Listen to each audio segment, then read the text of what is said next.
So we're here with Lawrence Rael. He's running for Lieutenant Governor. Welcome to the show. Well, thank you very much. It's a pleasure. All right.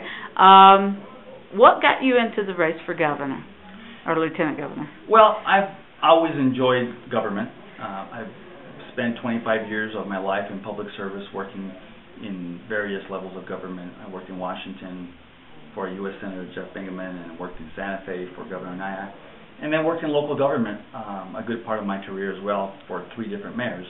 So I've seen what government can do when it really works well and helps communities grow and helps bring people together. And so when I began to look at the next, if you will, part of my career as an adult, because I retired from my public service career just recently, I really felt that an opportunity to really work in Santa Fe would use my skills, my experiences, my understanding of how to get things done.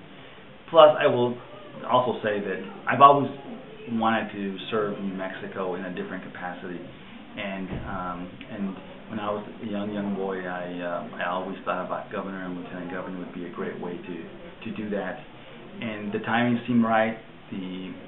The experience and the knowledge was there, and I want to give back to my home state because it's been great to me and my family, and I'm young enough to do that.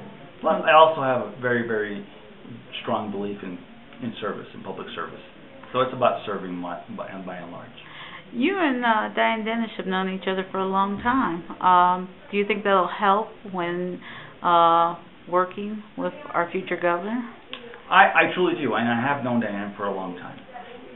My relationship, excuse me, let me say, my successes in public service have been about building relationships, and that means talking to people, getting to know people. I've had the opportunity to work with Diane and Herb, quite frankly, on many issues throughout the course of my career, especially when I've been in my time here in Albuquerque. And Diane was extremely instrumental in helping us with the Rail Runner project on some many important issues. She's helped a lot on workforce development, on small business development.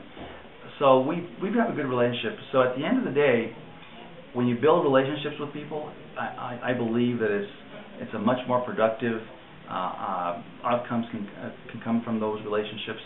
So I do think that having that relationship with Diane will make us a good team.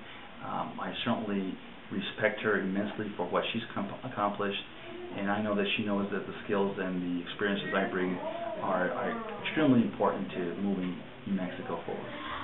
Most of the voters support Diane totally, no matter whether you're liberal or conservative. The Democratic candidate, no question, is Diane Wills, but she tends to be a conservative Democrat. And I've heard a lot of talk that they want a more liberal lieutenant governor to sort of counterbalance her, you know, male, female, liberal, and then conservative. Where's the potty? With the potty. Go in the front and ask Mama. She'll tell you. Occupational hazard. Okay, close the door. Thanks, honey. Love you. Bye. That's okay. Parenthood.